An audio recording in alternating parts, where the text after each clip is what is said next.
다 함께 사도신경 하심으로 2026년 3월 9일 월요일 온라인 아침 기도회 하나님께 올려드리겠습니다. 전능하사 천지를 만드신 하나님 아버지를 내가 믿사오며 그 외아들 우리 주 예수 그리스도를 믿사오니 이는 성령으로 잉태하사 동정녀 마리아에게 나시고 본디오 빌라도에게 고난을 받으사 십자가에 못 박혀 죽으시고 장사한 지 사흘 만에 죽은 자 가운데서 다시 살아나시며 하늘에 오르사 전능하신 하나님 우편에 앉아 계시다가 저리로서 산자와 죽은 자를 심판하러 오시리라. 성령을 믿사오며 거룩한 공예와 성도가 서로 교통하는 것과 죄를 사하여 주시는 것과 몸이 다시 사는 것과 영원히 사는 것을 믿사옵나이다. 아멘. 찬송가 304장 찬송하시겠습니다.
하나님 아버지 감사합니다. 저희들이 연약함에도 불구하고 어제 주일 예배 말씀을 통해 다시 영혼을 강건하게 하시고 한 주간을 시작하는 월요일 아침을 또 맞이하게 하심을 감사드립니다. 하나님 이 새벽에도 주님께서 저희들을 깨우시고 불러주심에 순종함으로 저희들 나와 주님께서 주시는 영의 양식을 받고 하루를 시작하기를 원합니다. 주님 이 시간에 주시는 말씀을 통해 다시 하늘의 능력으로 채우셔서 어떤 상황에서도 흔들리지 않고 주님께서 인도하시는 길을 따라 주님과 함께 믿음의 길을 걷는 하루와 한 주간 되게 하여 주옵소서. 감사드리오며 우리 주 예수 그리스도 이름으로 기도드리옵나이다. 아멘. 자, 이 시간에 하나님이 해주시는 말씀은 요한복음 3장 16절부터 21절까지 말씀 보겠습니다. 자, 화면을 보시면서 요한복음 3장 16절부터 우리 함께 합독하시겠습니다. 하나님이 세상을 이처럼 사랑하사 독생자를 주셨으니 이는 그를 믿는 자마다 멸망하지 않고 영생을 얻게 하려 하심이라. 하나님이 그 아들을 세상에 보내신 것은 세상을 심판하려 하심이 아니요 그로 말미암아 세상이 구원을 받게 하려 하심이라. 그를 믿는 자는 심판을 받지 아니하는 것이요 믿지 아니하는 자는 하나님의 독생자 이름을 믿지 아니하므로 벌써 심판을 받은 것이니라. 그 정죄는 이것이니 곧 빛이 세상에 왔으되 사람들이 자기 행위가 악함으로 빛보다 어둠을 더 사랑한 것이니라. 악을 행하는 자마다 빛을 미워하여 빛으로 오지 아니하나니 이는 그 행위가 드러날까 함이요 진리를 따르는 자는 빛으로 오나니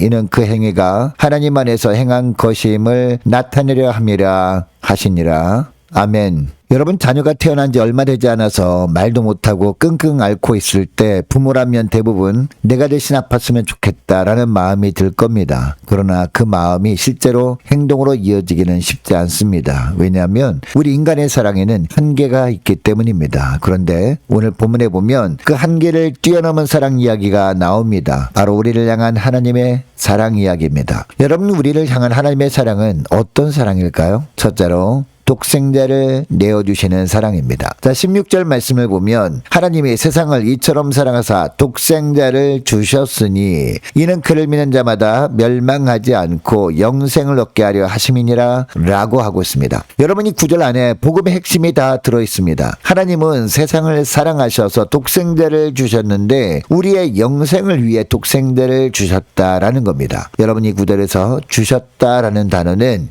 단순히 주었다는 의미가 아닙니다. 자발적으로 내어주다라는 뜻입니다. 여러분, 그러니까 예수님의 성육신과 십자가는 하나님께서 강요당하신 사건이 아니라 하나님께서 스스로 원하셔서 이루신 사건인 겁니다. 여러분, 그러니까 예수님의 성육신과 십자가는 그러니까 하늘을 두루마리 삼고 바다를 먹물 삼아도 다 쓸 수 없는 사랑이 바로 우리를 향한 하나님의 사랑인 겁니다. 여러분, 오늘 하루 이 놀라운 사랑을 받은 자로서 만나는 모든 이들에게 그 사랑을 흘려보내는 복된 하루가 되시기를 주의 이름으로 축복합니다. 둘째로 구원을 얻게 하신 사랑입니다. 자, 17절 18절을 보면 예수님은 세상을 심판하러 오신 것이 아니라 구원하러 오셨다라고 말씀하십니다. 그러나 세상은 빛으로 오신 예수님을 알아보지 못하고 대적했습니다. 그래서 예수님의 오심은 동시에 심판을 수반할 수밖에 없었습니다. 그리고 이어지는 18절을 보니까요. 믿는 자는 심판을 받지 않지만 믿지 않는 자는 이미 심판을 받은 것이라고 합니다. 여러분, 이 구절에서 말하는 심판은 종말에 임할 심판을 의미하는 것이 아닙니다. 예수님께서 빛으로 오셔서 세상에 복음의 빛을 비추시는데 그 빛을 받은 사람은, 즉 복음을 받아들이고 예수 믿는 사람은 구원을 받지만 그 빛을 거부하는 사람은, 즉 복음을 거부하고 예수님을 영접하지 않는 사람은 심판을 받게 된다라는 겁니다. 그러니까 예수님의 복음이 전파되었을 때 그 복음을 받아들이느냐 받아들이지 않느냐의 순간의 선택이 영원을 결정한다는 겁니다. 여러분, 정글 깊은 곳에 있는 늪에 어떤 사람이 빠졌다고 생각해 보시기 바랍니다. 그 늪에 빠진 사람이 자기 힘으로 살아보겠다고 발버둥 칠수록 어떻게 될까요? 그 사람의 몸은 늪 속으로 점점 더 깊이 빨려 들어갈 겁니다. 그런데 지나가는 누군가가 밧줄을 던져주었습니다. 여러분, 이때 그 밧줄을 잡느냐 외면하느냐의 선택은 전적으로 그 사람에게 달려 있습니다. 여러분, 하나님은 독생자를 보내심으로 우리에게 생명의 밧줄을 던져주신 겁니다. 그런데 그 밧줄을 붙잡는 것, 그것이 바로 믿음입니다. 오늘도 이 복음의 밧줄을 꼭 붙들고 사는 복된 하루가 되시기를 축복합니다. 셋째로 어둠을 물리쳐 주신 사랑입니다. 자, 19절 21절 말씀을 보면 뭐라고 합니까? 빛이 세상에 왔지만 사람들은 빛보다 어둠을 더 좋아했다라고 합니다. 그 이유가 무엇이라고 하고 있습니까? 자신의 악한 행위가 드러날까 두려웠기 때문이라고 하고 있습니다. 그러나 진리를 따르는 자는 빛으로 나온다고 하십니다. 여러분, 빛과 어둠이 함께 공존할 수 있습니까? 절대 공존할 수 없는 두 존재입니다. 왜냐하면 빛이 비추면 어둠은 물러가기 때문이죠. 여러분, 예수님을 믿는 것은 빛 대신 예수님을 믿는 겁니다. 죄 가운데 사는 것은 빛 대신 예수님이 아니라 어둠 가운데 사는 겁니다. 그러니까 예수 믿는 삶과 죄 가운데 사는 삶은 공존할 수 없게 되는 겁니다. 여러분 요한일서 1장 6절 말씀에 보면 하나님과 사귐이 있다면서 어둠 가운데 행하면 거짓말을 하는 자라고 합니다. 그러니까 믿음과 행위가 일치하는 삶, 이것이 진리를 사는 삶인 줄 믿으시기 바랍니다. 새벽마다 말씀의 거울 앞에 우리가 서는 이유가 바로 여기에 있습니다. 내 삶 가운데 아직 빛으로 내어놓지 못한 어둠의 자리에 있는 삶이 있는지 점검하기 위해서